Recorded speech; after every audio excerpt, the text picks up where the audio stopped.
We have some extreme examples of anti-kids, though, and they have their own hashtag. What if I told you that the most unethical thing you could do is have children?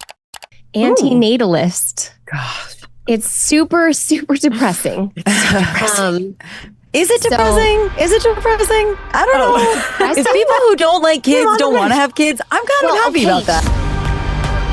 One of the reason that I think modern feminism is so appealing to women is because it orients women towards a free, responsibility-less life, and it portrays family life as this inhibiting, repressive structure. So that is why, the statement, I am a family-ist, really is anti-feminist. Be the best, you gotta beat the best. Isn't that wonderful? Oh, that's so good.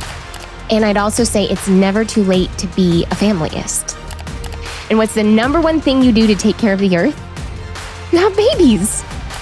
I'm convinced that you cannot have women's thriving without men's thriving. If you are anti-family, you're a feminist. But if you're pro-family, you're a family-ist. To beat the best. Got our scripture notes up and running. All of the scriptural references used in this episode will be brought to you by scripturenotes.com. For a free trial to Scripture Notes, please visit the link in the description. Today we are talking about how we are not feminists. We are radical familyists. And we've got merch. So check that out in the merch store. You can also be a familyist. We're going to talk all about what that means and how you can get involved and how you can be part of this movement. We're going to make this a thing. This, I think, is going to be a solution to so many of the problems of our day. And it's something the church has already been doing. So we're just making it bigger. We're making it louder and prouder. So, and pinker. And pink. So pink. Look at this. So Rachel, you have a lot of background in this topic. Why don't you illustrate the problems with feminism? Because I think it'd be easy to say, you're not feminists. You mean you hate women? So help us walk through why we wouldn't want to be feminists necessarily. Yeah, and I think that feminism has we used to have labels to help everyone get on the same page about what something means. And now when everyone talks about modern feminism, you really don't know what anyone really is saying because they might define feminism in totally different ways. I might agree with someone else's definition of feminism, but then my working definition of feminism is different than theirs. So I think it's helpful to go down to the origins, the original ideas, the original fathers and thinkers of feminist theory, which are Karl Marx, Engels, and later on, there's some later feminists, but the earliest feminist theorists, so Marx and Engels are primarily the fathers of feminism, had two very clear objectives. And if you look at these major thoughts, you can kind of break down every expression of modern feminism into these little pots of thinking. The first major thing that Karl Marx called for was the abolition of the family. That's an actual heading and chapter in one of his books about the state. The second thing that Engels and Marx noted was that women were oppressed by family structures, and that the only way that they would ever be able to be truly free would be to free them from the labor of, free labor. Basically, women were enslaved because of children and because of the institution of marriage. And so one of the reason that I think modern feminism is so appealing to women is because it orients women towards a free, responsibility-less life, and it portrays family life as this inhibiting, repressive structure. Mm-hmm. And so that is why, the statement, I am a family-ist really is anti-feminist, because if you are anti-family, you're a feminist. But if you're pro-family, you're a family-ist. Yeah, well, and I think you hit on something that has bothered me about feminism is that I've heard so many definitions of it that it's meaningless to me. It's not a useful word to me anymore because I don't know what it means. If it actually meant what it's supposed to mean, which is something closer to femininity-ism, I don't see a place where it's ever meant that. But if you're going back to original feminist theory, where the original term of feminism was a Karl Marx, Engels theory, the original theories were prop up the state, the family is an enemy to the state. Because if people are loyal to their family structures, they'll never be truly loyal to the government. So in order to establish like a state-dominated culture, we have to get rid of the family. So. Exactly. And the other reason that feminism rubs me the wrong way is that I'm convinced that you cannot have women's thriving without men's thriving. And that men's thriving is deeply connected to women's thriving, and that the thriving of children is deeply dependent on the cooperation of men and women, married or otherwise. So any philosophy that's only focusing on one or the other, or focusing on just children, focusing on just men, focusing on just women, is going to miss the mark, because we are so interdependent. We need each other in a very real way, regardless of our family situation. And so I love this term, being a family-ist, because it captures that ethos. This isn't about individuals. This is about us all working together and cooperating. And so this isn't just for people who are married and have kids. There are so many ways to be a family-ist. So we're going to go over some of the ways to be a family-ist, but then also maybe get into some people who aren't family-ists so much. Ingalls and Marks can be top of the list. We'll put Margaret Sanger on there too. And we'll give some examples of what it looks like to be not a family-ist or anti-family. And so one idea that I came up with that I think is a great way to be a family-ist is to honor your father and mother. And I wanted to throw that to you guys. Like, what are your thoughts on that? What are the potential troubles with that? Relative or relevant troubles with that commandment, and what it can do for us as we're family-ists, honoring our father and mother. Any ideas? One of the things that I always think is interesting and relevant right now is that in the Book of Mormon, when a society starts to fall apart, they always say they forgot the traditions of their fathers. And or like the book, like the plates of brass were necessary for Lehi and his family to have, so that they would not forget the traditions of their fathers. Or in the latter part of the Book of Mormon, they did not believe the traditions of their fathers. And there's this, I think we see this right now. There's this very funny thing that happens apparently in every culture, where every new generation thinks that they can just like dispense with thousands of years of cultural structure and just reinvent the wheel and try something totally new, and it'll be better and it'll totally work. And like when I look at the Family Proclamation, I'm sure people in their 90s look at that and they say, well, isn't that obvious? But we need it now to preserve the traditions of our fathers that have been in place. Yeah, I think one of the reasons why new generations feel like they can ignore their parents is because they think what they didn't experience what I'm experiencing. This is a different world, different technology. It's so different. They can't possibly understand me. I'll never take advice from them or whatever. But there's so many experiences in life that are universal, no matter what decade, what country, heartbreak, from any relationship, loss from someone dying, being overly busy, you're stressed, not knowing what to decide, how to deal with friends. Like, sure, maybe grandma can't help you with navigating social media, but so many other things in life, we can get so much wisdom from people who have lived life. Like, I talk a lot about family history. And one of the wonderful images is a ropes course. So when you're doing a ropes course, say it's like a group building activity and someone has gone before you. Well, they're there at the other side and they've done it. They know what part is hard, what part is easy, where you should put your feet, where you should hold, where the balance is hard. And so they're shouting back at you, step there, make sure you grab on here. And they're cheering for you also. And that's how our parents and grandparents, even our deceased ancestors are. Like, they've lived life and they can give us so much wisdom. I think another theme in the Book of Mormon, kind of going off with what Rachel was saying, is the word murmuring, and which is not necessarily a sin, right? But it's always a precursor to a greater fall. It's always murmuring, talking behind people's backs, trying to convince other people to murmur with you because misery loves company. And I can see that today where people go against their family and go against parents, traditions, all of it. Yeah. Well, and I think something to be cognizant of though is we do have a natural process like of growing up where we do pull away from our families. So it's really important actually that teenagers and young adults pull away a little bit from their family.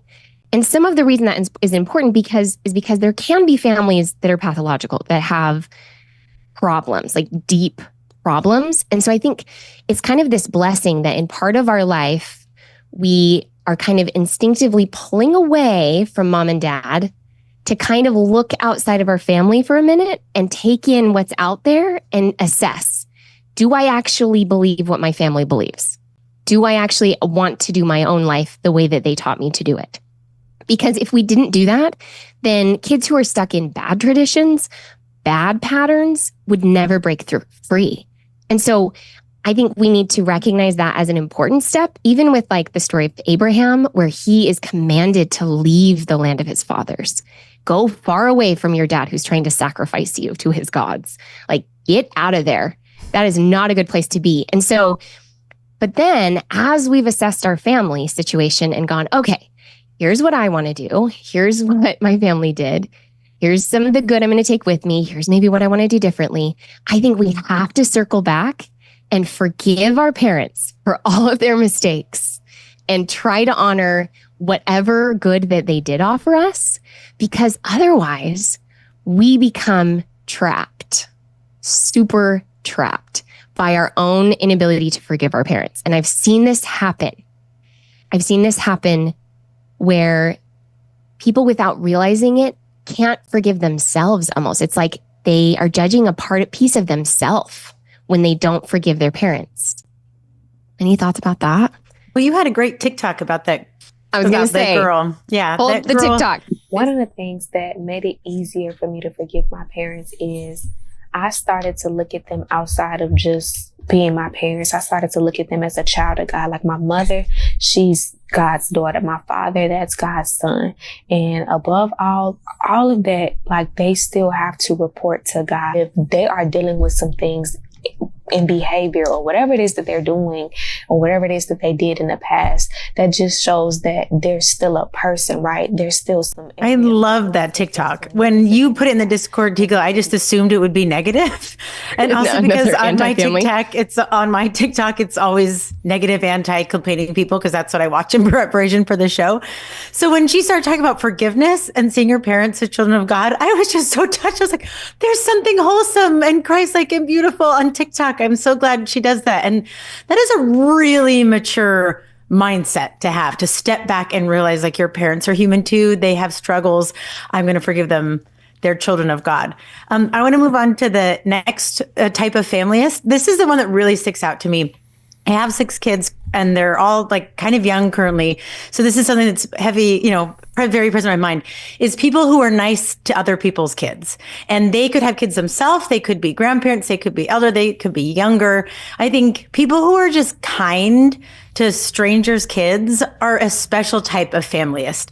The one that keeps coming to mind is on the airplane. So I've got one TikTok there right at the top of this girl on an airplane, just trying to listen to music, just trying to read her book. It says when you have that one annoying kid just behind you on the plane.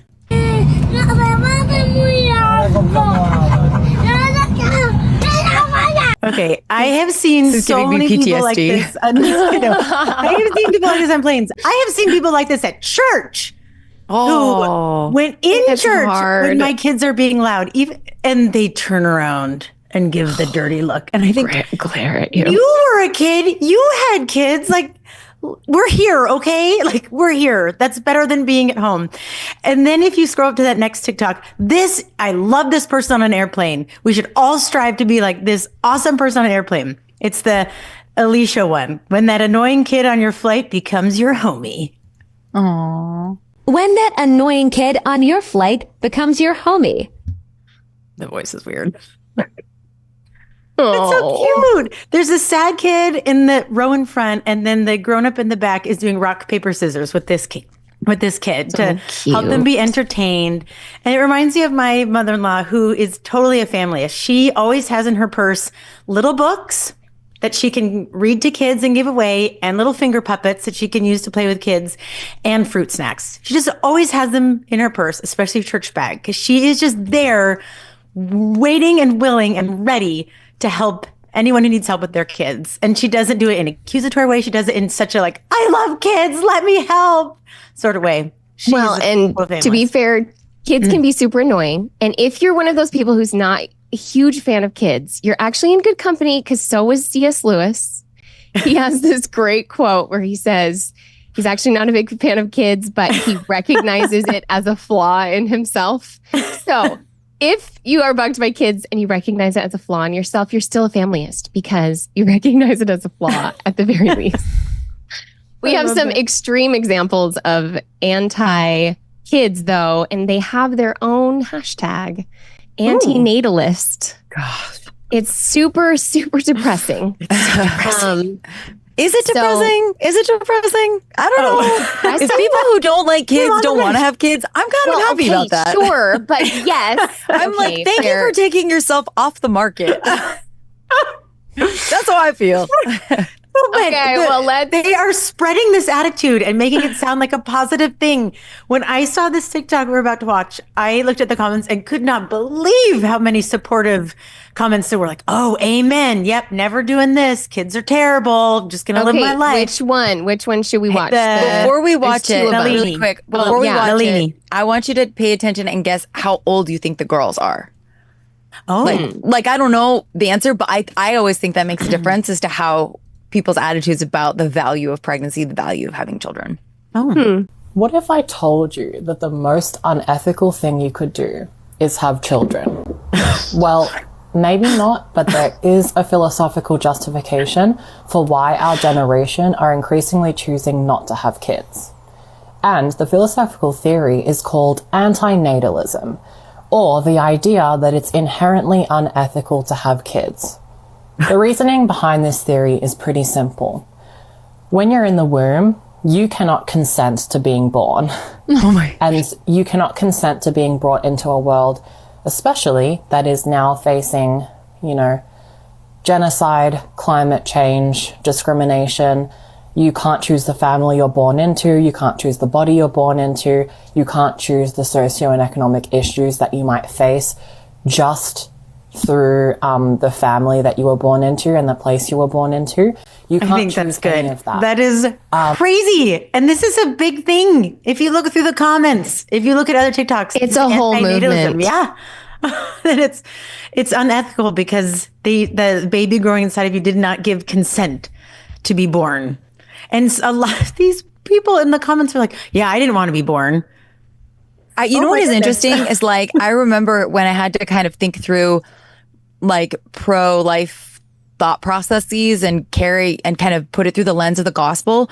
What's so another amazing, wonderful thing about being a member of the Church of Jesus Christ of Latter-day Saints is that we actually have an answer to that question, is that everyone who came here and got a body, we can assume actually actively chose to want to be born and that actually is what fought we believe in the premortal life for the opportunity to be born, which is kind of an amazing thing to even know, that we know how people even chose to come here. And it kind of, I remember having a thought once, and I've had a very good life, I will admit that.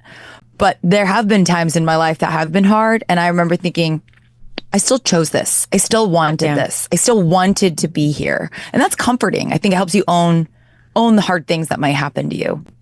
It's an incredibly powerful perspective to have on life, to think, I chose this and I can do this. And the people around me chose this and I probably promised to help them. But a couple things. I don't know if you guys have heard this book, 10 Global Trends Every Smart Person Should Know. The whole book is full of these graphs. Like, Rachel, you would love this book. It's all graphs and charts and numbers. So many steps. Look at all these graphs on the screen. And he says the 10 basic ones, and I won't say all of them, but is that the gross world product is improving, the poverty is decreasing, more and more resources are becoming available, the peak population, it's not peaking, there's more food and less famine on the earth, there's more land for nature, There has never been a better time to be born Yes. in the history of the world. And so this is just a bizarre take. And it's so dark because the insinuation is nobody should be alive. That life is not worth living, generally speaking. And so don't bring more life into it, to which the natural conclusion is, why would anyone want to be here? And that's the opposite of the message of the gospel of Jesus Christ, which is life is so full of meaning. You chose to be here, and there's so much love and so much possibility for you, and so many great experiences that are worth it. And we need you. We need you here on earth. Life is precious. It's so precious. So be a familyist. Well, and to go along with that still, when I was listening to that girl's TikTok, this talk popped into my head that was a BYU speech. And I've got 2 clips there from it. And it's a talk by Paul V. Johnson called Beautiful Babies. Oh gosh, what was it? Beautiful Babies Born in the World, something like that. And he is this quote by Frank W. Boreham, who's an English Baptist preacher. And he spent years in Australia and New Zealand. And he's writing about the events during the Napoleon Wars in the early part of the 19th century. So roll that clip 1, and then I'm going to say something. And then there's a second clip right after that. This is awesome. Men were following with bated breath the march of Napoleon and waiting with feverish impatience for the latest news of the wars. And all the while, in their own homes, babies were being born. But who could think about babies? Everybody was thinking about battles. In 1 year, between Trafalgar and Waterloo, there stole into the world a host of heroes. And he lists Gladstone, who was the UK Prime Minister, Alfred Tennyson, the poet, Oliver Wendell Holmes, who was the Supreme Court Justice, Abraham Lincoln, we all know him, Frederick Chopin, Felix Mendelssohn, and Elizabeth, and those were both musicians, Elizabeth Barrett Browning, who is a poet. All of those incredible people who have changed the world were born in 1809. And then roll that second clip. But nobody thought of babies. Everybody was thinking of battles. Yet which of the battles of 1809 mattered more than the babies of 1809? We fancy that God can only manage his world by big battalions, when all the while he's doing it by beautiful babies. When a wrong wants righting, or a work wants doing, or a truth wants preaching, or a continent wants opening, God sends a baby into the world to do it. Isn't that wonderful? Oh, that's so good. That's so good. And that leads so well into, I think, another trend going on right now, which is because of the environment, we shouldn't have families, which I have a little quote here. Humans have grown like a cancer. We are the biggest blight on the face of the earth. I heard someone say that from their own mouth. He's like, see this orange? It's the world. See this mold? That's us. We're just mold on an orange. And what do you do to cancer? You eradicate it. That's like genocidal thinking. That is such a disaster. So I'm so grateful that we have the actual way to be a steward of the earth, because we're commanded to be a steward of the earth. We should take care of this beautiful planet that we're on. But what does it say in Genesis 1:28? And God blessed them, and God said unto them, be fruitful and multiply and replenish the earth and subdue it and have dominion over the fish of the sea and over the fowl of the air and over every living thing that moveth upon the earth. So this is after he's given them stewardship for the earth. He says, this earth is yours to take care of. And what's the number one thing you do to take care of the earth? You have babies. That is how you take care of the earth. That is what God has said. And I see that. I see that we take care of the earth by having people there. When I went to Scotland recently, they were talking about the rewilding program that they're doing. And so they're like reintroducing lynx and bears and wildcats and all these like animals back into their wild areas. And I was just thinking how interesting we would have felt about that, like, you know, in pioneer times when we were just trying not to be eaten by the bears. Putting bears back in my yard. The earth needed to be subdued, and maybe we've overdone it. And now we're going to step back a little bit and bring back some of the nature and bring back some of the, but all of that is within this frame where humans are a beautiful thing. I love people so much. So if you love people, you're a familyist. And if you love families, you're a familyist. Anything else on that before we move on? Okay. So interesting about the Pew Research Institute has shown, right? We know that the fertility rate in America and the globe is declining. And they were looking at Generation Z and the incredibly low desire for Generation Z to have kids. And the higher a priority that demographic put on environmentalism, the less likely they were to have children. I thought that was so interesting, that feeling really passionate about the planet and believing in climate change has a staggering relationship to your desire to not have kids, a proactive desire to not have kids. And I thought what was interesting about the girls that are advocating for this movement is that a lot of them are incredibly young. They are in their 20s most of the time, where they think that like, oh, I can always change my mind later. Like, it's very easy to be kind of casual with having kids or not having kids. Like, the same women that I see on those TikToks who are like, I'm not going to have children ever, are the ones who say, as a woman, I reserve the right to change my mind. You know, like the women who are 38 who suddenly decide 40 and they just suddenly decide, oh, never mind, I do want to be a mom. And, but the whole time they were advocating, they were advocating for and preaching something that is antithetical to what they ultimately end up wanting later in life when it's maybe too late for them. Yeah. Brittany, you were going to say something earlier. Well, okay, not to be a Debbie Downer. Here I go. Okay, so as someone that doesn't actually love that many people, okay, I gotta be honest. And then I don't believe that. I got a tight circle. Thanks for liking us, or at least putting on a good act that you like us, Brittany. No, but I was gonna say, like, with those women, it breaks my heart that they think that having kids is such a burden or is somehow negative to the earth or to their own lives. But I've actually, like, not that I've been there, but when I was going through cancer with Elizabeth, I remember I think I even wrote a Facebook post. I said, I am never bringing another kid into this world. And I literally said that because I was in a horrible, dark time in my life where I was like, why would I bring something so innocent to this dark and fallen world? And I couldn't wrap my mind around it. And I didn't know, like, where God was in relation to me, like where his plan was with all this. And I just remember feeling like, okay, that's something I have control over. I'm not bringing another kid in. Now I've had some time to move past that horrible time in my life. So I would just say, like, that is like, there's a season, right? And if you're in the season where you're like, I am not having kids and screw all men and whatever your agenda is, right? Like, just know, like, that's a season. You don't have to stay there. You can evolve. You can change your mind. Like Rachel's saying, sometimes it is too late. So hopefully, if God willing, you do change your mind before it is too late. But I would just say, like, just take a breather. Know that what your life is right now is not always what it's going to be. And Car and I tried having more kids after that. I had 2 miscarriages, so I didn't bring another kid into this world, but it wasn't because we weren't trying. And I just see, like, so much good that children bring. And when the world is dark, I want to grab my kids and they just bring me such comfort.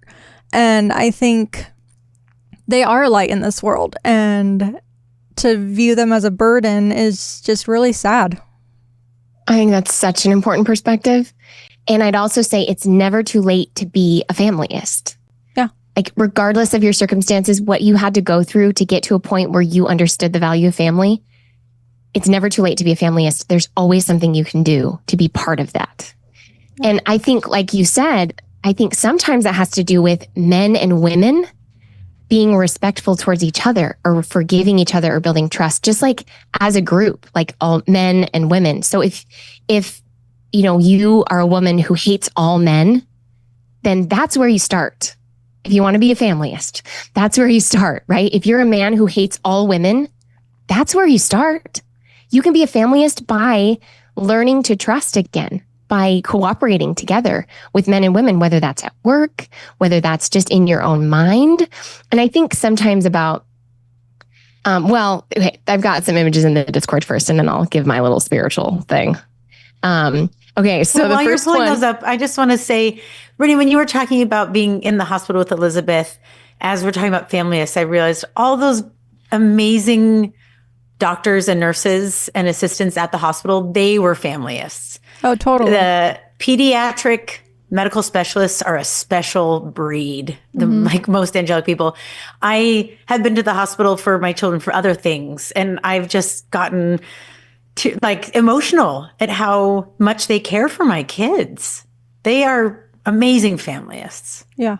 They just want to save her life. They're not doing it for the money. They're doing it because they really feel that having a child live is important. Mm-hmm. Yeah, I love that. The TikTok is the shirt that'll make your conservative uncle leave the table early. Oh, no. I feel like this is going to be is very Sam stress-inducing. at SNK Collective. I think she's pushing her merch. This is not a good idea for Thanksgiving. At Do the not WardRadio do this store. at home. No, this is a perfect shirt for Thanksgiving. It's general. I love this family here at my table.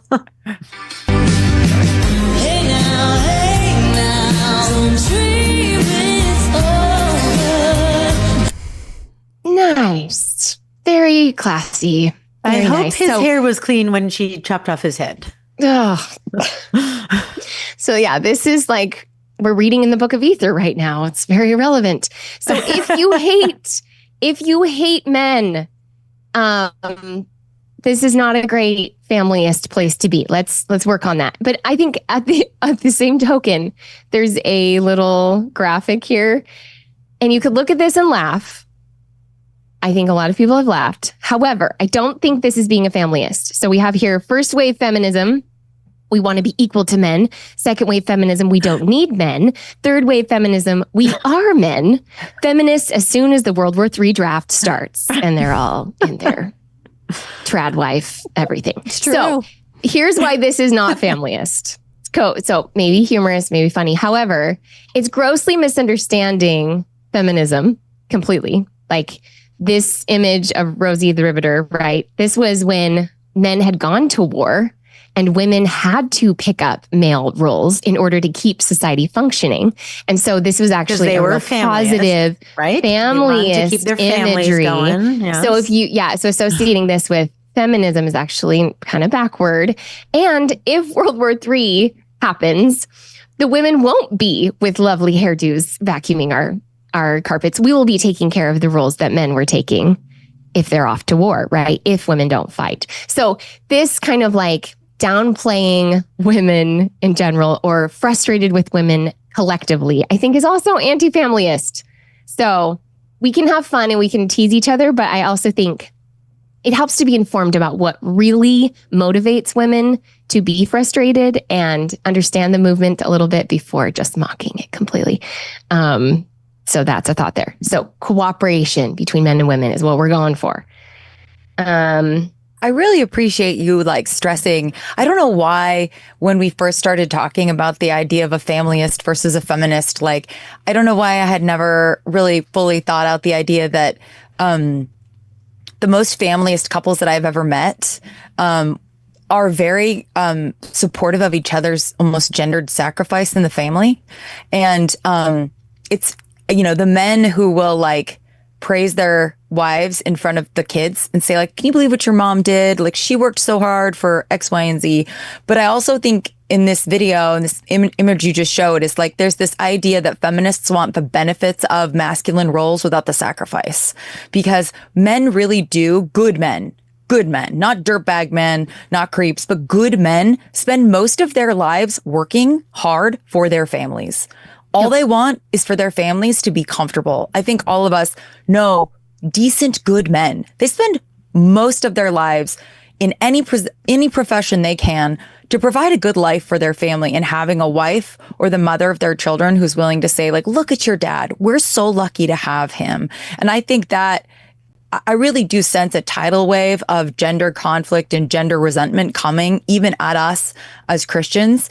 And I think we really need to fight for that collaboration, that cooperation, that cooperative spirit that you mentioned between spouses and between genders. Like, we are not at odds. We are not competing. We are very much on the same team, and appreciating each other's sacrifices for the good of the family can only do good. That can only achieve better things. Yeah, instead of like competing with each other. Yeah. I just want to pop in with a couple. Oh, go Tikla. No, go ahead. Go ahead. Oh, just a couple funny family things I've seen. To be a familyist, again, you don't need to have a family. You don't need to have a good family. Everyone has a family. Everyone has a family. If you exist on earth, you have a family. A family. No. You just being supportive and happy about families. So like today at Winco, when I went to do my shopping, they got all brand new shopping carts. And I have a picture there in my Discord. Can you tell what is so awesome about these new shopping carts at Winco? There are 2 spots. There are spots for 2 kids, like the Costco carts. And it's like, whoever is the current manager at Winco is totally a familyist, because they could see that one kid's spot in a lots of twins cart, being born. Right. Yes. One kid's spot is insufficient. So I'm so glad that Winco now is a familyist store. And then also you were asking people, like, what are some ways that you can like support the elderly as a familyist? Yes. And when this is huge. when Jonah's grandmother was in a care facility, we had 3 really small kids at the time. And so when we'd go visit her, it was just this one room we'd visit her, and she had saved like these 2 toys, which were so wonderful.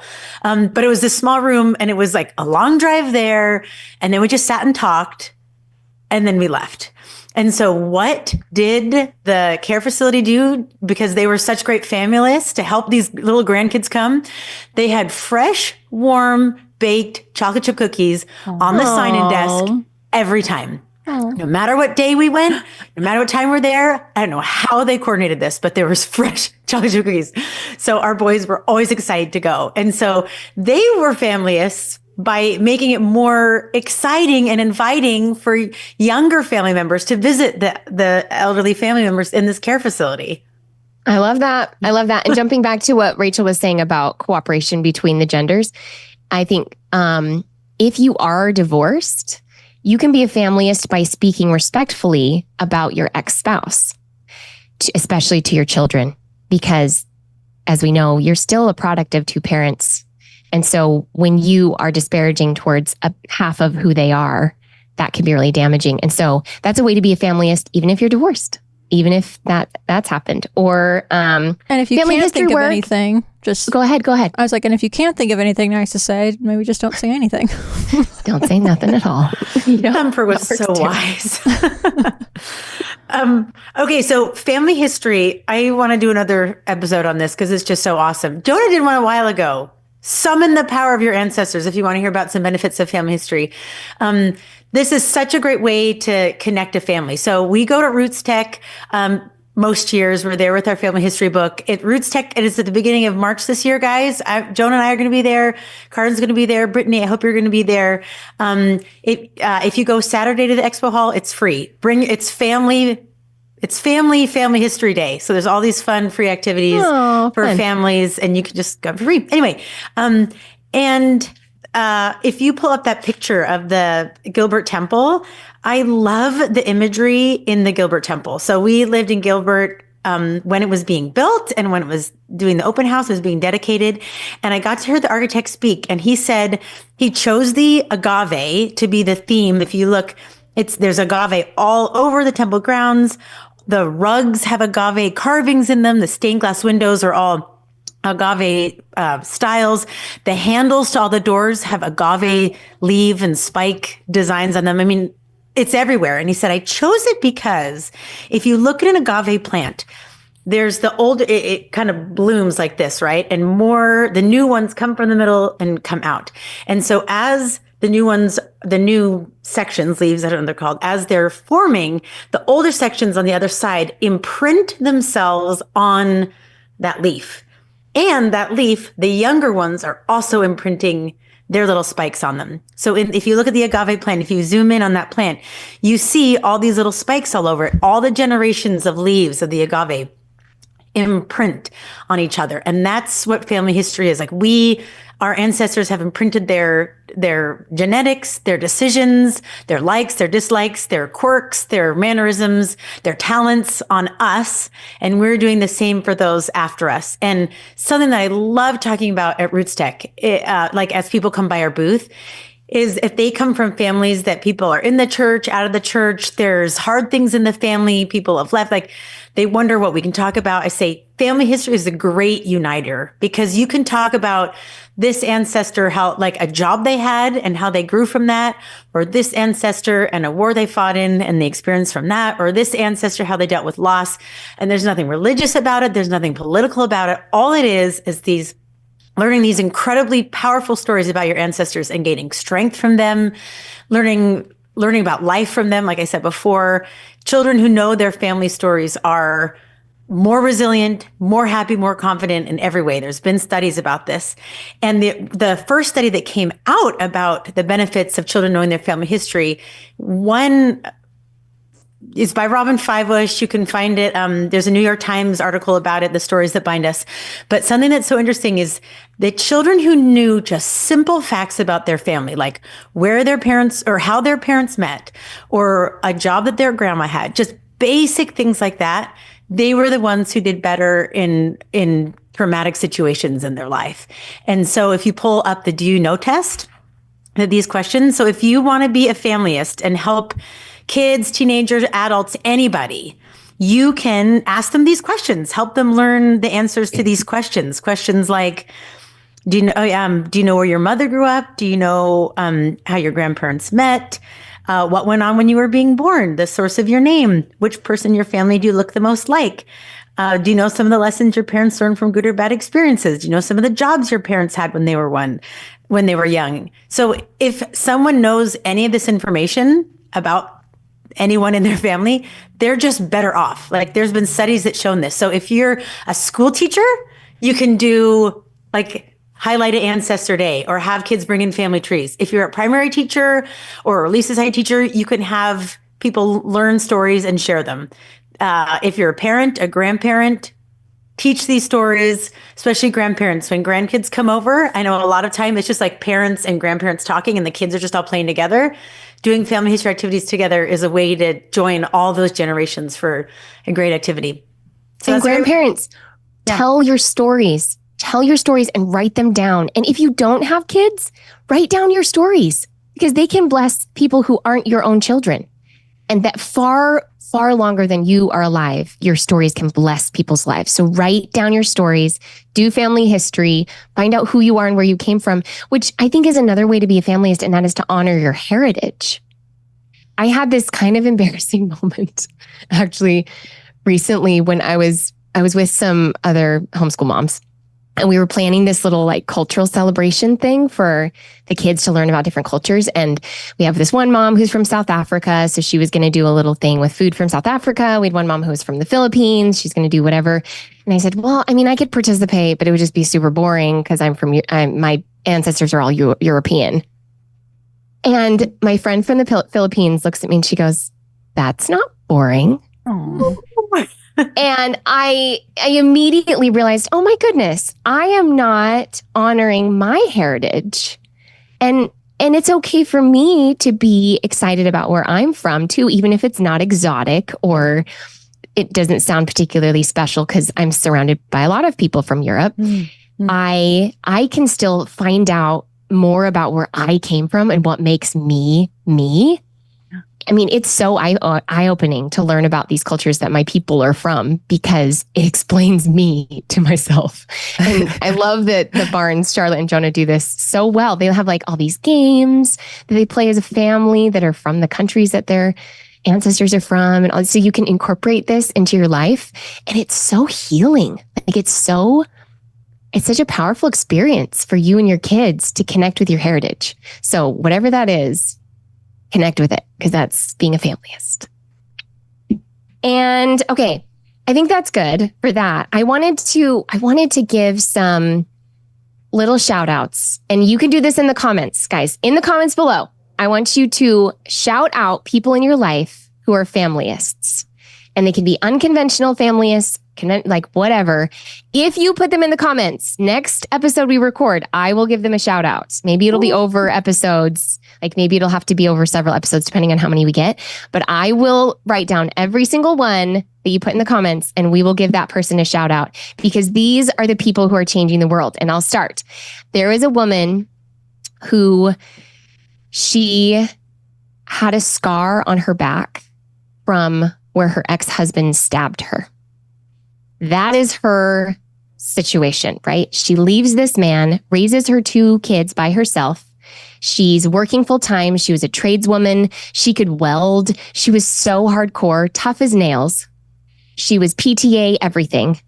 And she finds the gospel of Jesus Christ and she joins the Church of Jesus Christ and puts her whole heart into our ward and just changes like the whole culture of our ward. She was incredible.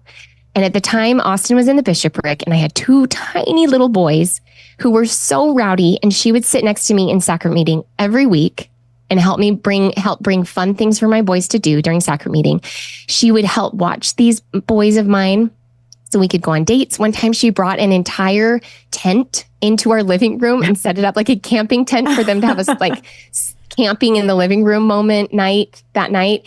So this woman was absolutely incredible. And she died far too young.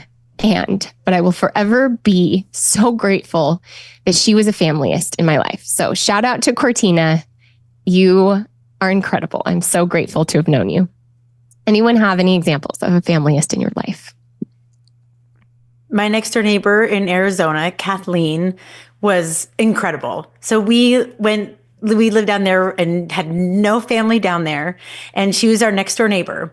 And on one side of our house, we had a next door neighbor with giant, loud, terrifying dogs. And that was the side of our house with the trampoline. And when our kids would jump on the trampoline, the dogs would jump too. And we had several kids get bitten by these jumpy dogs. And finally came to a head when a foster girl of our friends got bitten on the nose over the fence by one of these dogs and was bleeding. And they had to report this injury to the social worker. And anyway, animal control got involved. The guy was saying, well, she's running a daycare over there anyway. It's like, no, I just have a bunch of kids and they have friends. Anyway, that was that side of the house. They were not familyists. They were dogists. Oh. The other side of my house was Kathleen, and she was so sweet. She did not have any grandchildren yet, but boy, did she want them, because she just gave all her love for little kids to us. And she was retired. And our second son, he was just about to start kindergarten and did not want to look at words, try reading, anything. He was so against reading. And every time we tried opening a book, he's like running away, right? And so Kathleen would take him to her house, feed him Tang. That's what she had. Tang, that orange juice. Yep. Like astronauts had this in space. Yep. And it was like, and she bought Dick and Jane books and helped him learn how to read. Wow. He was amazing. And while this other neighbor got mad every time he made a noise, she had like a step up over her side of the fence. And when she'd like hear all of our noise, she'd peek over, hi, Barnes kids, how's it going? You guys swimming in the pool today? Like when we'd have haircuts, she's like, oh, I hear that haircut screaming. Let's get some popsicles. You know, she was so wonderful. So Kathleen, you are an incredible familyist. I love that. Any other shout outs we have? I would shout out. So there's a woman that we grew up with, and she's a school teacher. And shout out to all school teachers. You guys are all familyists, right? Yes. Like, yes. Just you're in. But she free shirts. Yeah, she's still alive. She's an incredible teacher and has been a teacher for years. She's never been married, so she doesn't have her own kids, but she takes such a personal like she seeks such a personal connection with each of her students. Like she really tries. Like if they're on the baseball team, she finds out when they're playing a game and she'll go watch. If they're in theater, she'll go to their theater. If it's dance, they'll go to the dance recital. Like she just tries to go to as many things for as many students as she has as humanly possible. I think that's beautiful. I love that. Okay, so let's wrap this up. We'll just, I want to show you. So these shirts, Rachel and I wore them. If you want to pull up that picture card. And Rachel and I had these made, a friend made them. So Tikla, you kind of coined the phrase many episodes ago. You said, I'm not a feminist, I'm a family-ist. And so when we were going to the Book of Mormon Evidences conference, I made some of these for myself and for Rachel to wear for fun. And they were such a big hit. Everyone's like, oh, what does that mean? And we referred to it in your talks about feminism. Anyway, so we made this shirt and I was thinking, this is it's like a bumper sticker. Like, this is me. This is a mindset that I have. This affects how I look at people. This affects how I treat people. This affects how I spend my time. This affects what I do for service. This affects what I do in my church calling. Like, being a family-ist is all, like, incorporates everything. And I was driving, I was at a red light and pull up this bumper sticker. Oh, gosh. It's this old lady pointing, I think that's her ring finger. It might be her ring finger. I'm not sure. And it says feminism, Satanism, coffee, and cats. Yes. It's like, that's how she wants to identify, to display who she is to everyone out on the road. It's like, it made me love my family shirt even more. Like, that's the person that I want to be projecting. We're all in a different place. Maybe she's working on something else right now. I actually Satanism. Okay, chronic optimist over here. Sorry. Yeah, I'm just a used car. She's borrowing her friend's car. I'm the judgy one. No, but I do think there is like a prodigal son reference here that I want to make, and that is that sometimes our family dreams, our dreams of what our family could be, are kind of like the prodigal son. Like, they're out, not with us. They're kind of far, far away, and we don't know if they're coming back or if they're kind of come at all. But I think what's so special about the story of the prodigal son to me is that the father was prepared to receive the son when he came home. He'd forgiven that son already. He was prepared to receive him. And when the opportunity came, he embraced his son. And I think we can do that with our dreams for family.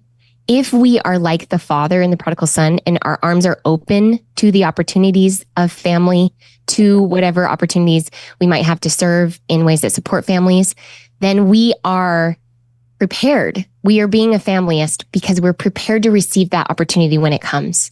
Even if we don't know when it's coming or if it will come in this life, if we're in that position where our hearts are open to it, then that's the goal. And there's this great quote that I can't remember who it's attributed to. I'll have to find it and we can put it in the description. It is, home interprets heaven. Home is heaven for beginners. And with that, I'll say, be a family-ist. You can do it by advocating for the family politically, in legally. You can serve. You can go home and love your family. You can be a great grandparent. You can be a great minister. And in all of these ways, we can give heaven and family and home to everybody. So thank you for watching, and go give them heaven. Hey guys, thanks for watching the video. We assume if you made it this far that you liked our content. So please make sure that you smash that like button and you share this video with your friends. Also, if you haven't subscribed yet to our channel, please make sure that you subscribe and you press the alert button so you receive alerts on every one of our daily uploads. Now, we want to make sure that we keep all of this content flowing for free to you, the viewer. And to do that, we need your help. If you're a person of means, please consider a direct contribution through Venmo or through Zelle. And the links to those platforms will be in the description as well. Also, if you want to help us out, please make sure you buy some of our merch. We got really cool hats, really cool t-shirts for both boy and girl viewers, all available on WardRadio.com. And while you're there, you can sign up for our Ward Radio newsletter. You can receive all the really great Ward Radio news directly in your inbox simply by putting your email address in WardRadio.com. And finally, If you guys want to help out purchasing some of the equipment in the studio, you can always check out our Amazon wish list that is also available in the description of this video. And either way, whether you're pressing this button here to make sure you're subscribed to our channel, or whether you're watching another video here just because you like our stuff, we look forward to seeing you guys in the next program.